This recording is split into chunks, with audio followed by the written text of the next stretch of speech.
गिरनारी महाराज की जय। श्री द्वारिकाधीश की जय। नगलंकी नाथ की जय। बजरंगी बाला की जय। श्री दर्शनांबेक की जय। नवनाथ चौरासी की जय। परगना पीर की जय। श्रीदान गए महाराज की जय।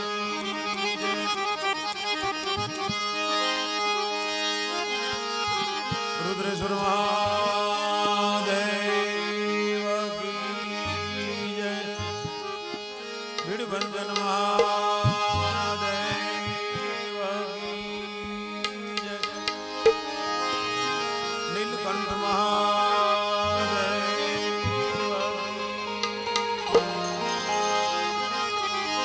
सदगुरु श्री राम लक्ष्मण दास बाबा की जय। सदगुरु श्री भजन प्रकाश आनंद जी बाबा की जय। गुरु श्री लालगिरी बाबा की जय। विजयकांदास बाबा की जय। गुरु श्री सेवादास बाबा की जय।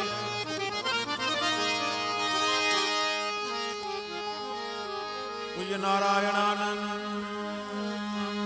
बाबा की जय। गुरु श्री हरिहरानंद बाबा की जय। पूज्य अर्जनगिरी बाबा की जय।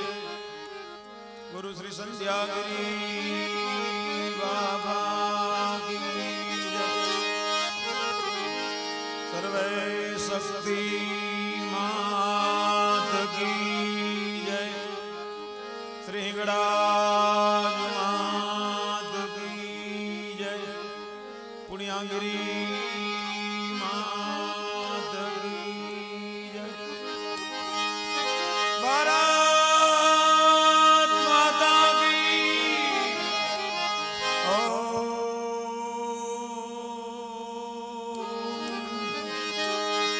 नमः पार्वती पतये।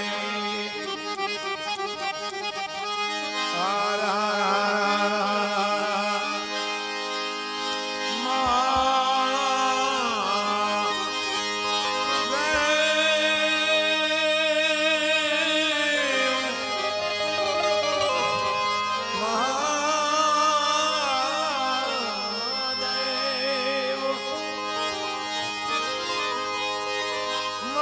महादेव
ચડું દેહ અભિમાન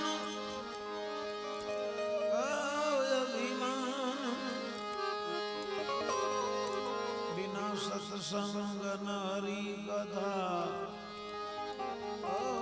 તે બિન મોહન ભાગ બિના સત્સંગ નરી કથા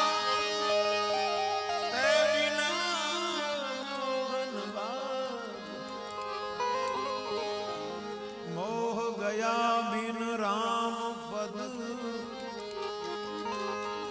होय नहीं दृढ़ अनुराग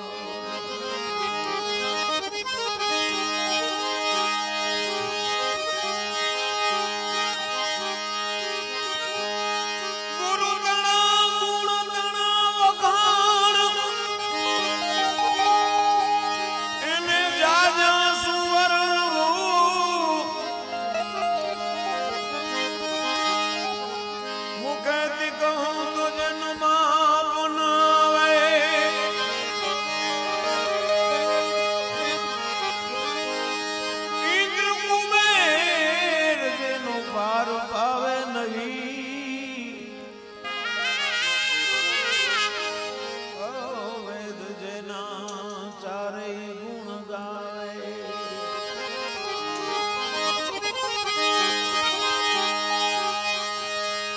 जगम गरमा मोते रमीरिया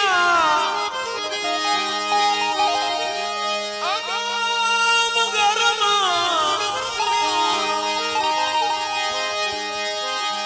जी जी जी जी जी मोते रमीरिया बेहद बारनी बात लावे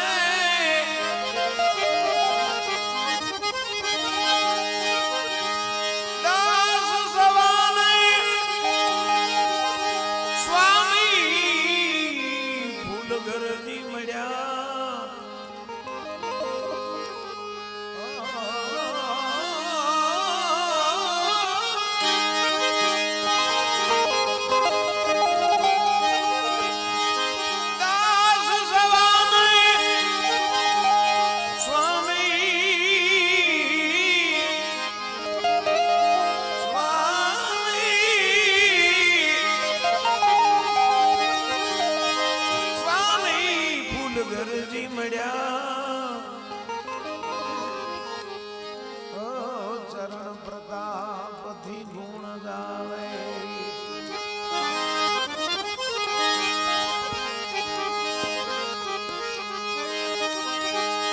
जियो पण जेर मथियो अनरियो शकल जण मुजा से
આરાધક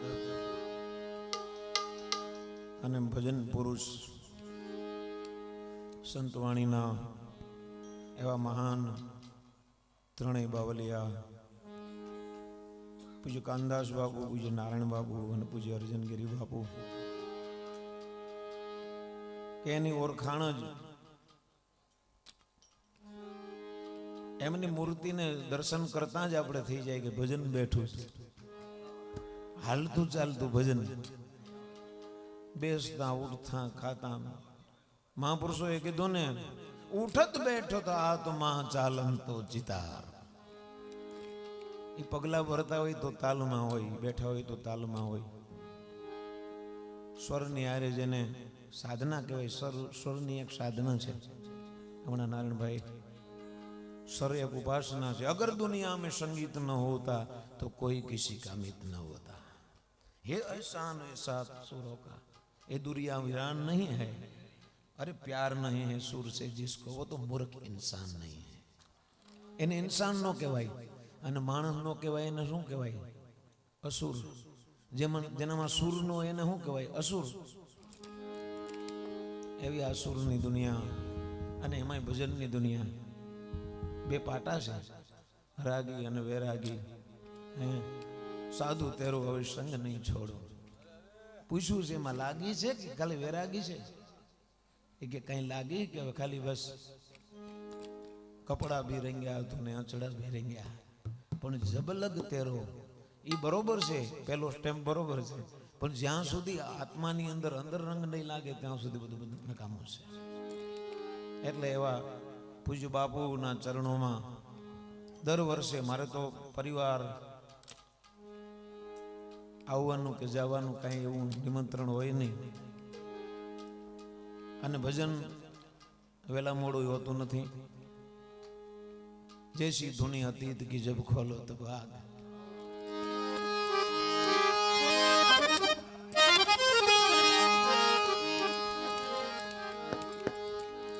શરૂઆતથી આપણે જો કે વાત કરતા હતા કે મૃત્યુ એ તો અટલ સિદ્ધાંત છે. આ જગતની અંદર આપણે બેઠા છે એ લોકનું નામ જ મૃત્યુ લોક છે. અને અહીં જે કોઈ દેહધારી કદાચ મોટો શહેનશાહ હોય કે મજૂરી કરતો માણસ હોય, એનો સમય પૂરો થાય એટલે જાવું પડે. એ આઈનો નિયમ છે, દરેકને લાગુ પડે. પણ એમાં મહાપુરુષોએ વાણીમાં એક એવું કીધું કે એક સાધુને અમર ભાડ્યા, બાકી તો નિરખી નિહાળ્યા બરોબર ઠીક કરી ઠેરાયા. ઉન ગુણના વાસી કોઈ ઓલિયા મળ્યા વિનાશી, એવા એક સાધુને અમર ભાડ્યા. એટલે સાધુ છે એ મરી નથી જાતા, અમર છે. શું કામ? સતાર શાહ બાપુએ કીધું ને, મરને પહેલે મેં મર જાઉં और अमर हो जाऊंगा, अरे जमड़े से तो मैं खूब लड़ूंगा. એ કે એની હારે તો બાંધવાની મજા આવશે. નાજીરે કીધું થપ્પડ લગાવી, મૃત્યુને તો થપ્પડ લગાવી દઉં. મહાપુરુષો ઓશોએ કીધું મેં મૃત્યુ સિખાતા હું. અમારા ગુરુ મહારાજે પુસ્તક લખ્યું મૃત્યુની મોજ. મરવાની મોજ છે.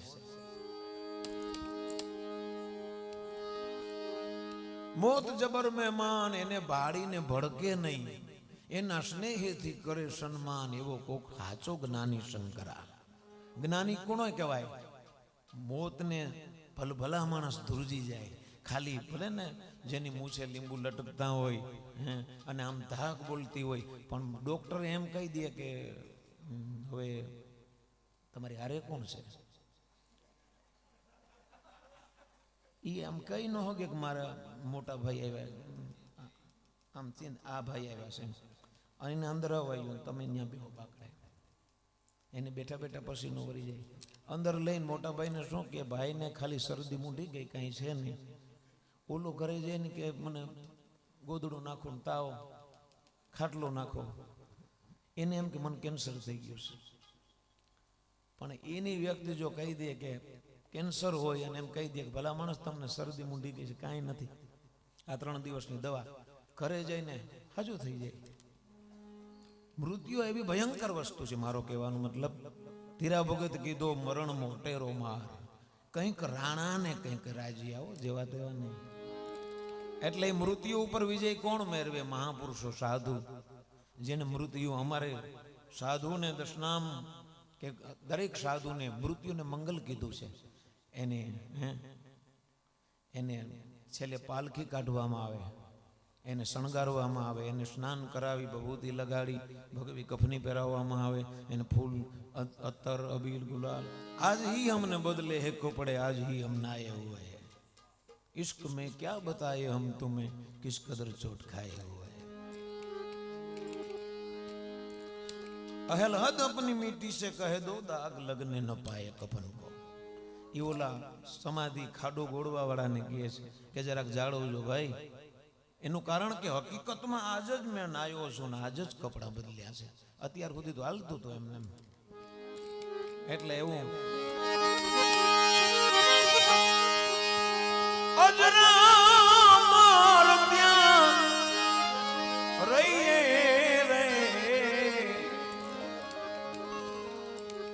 જે ઘરે જાવું આપણે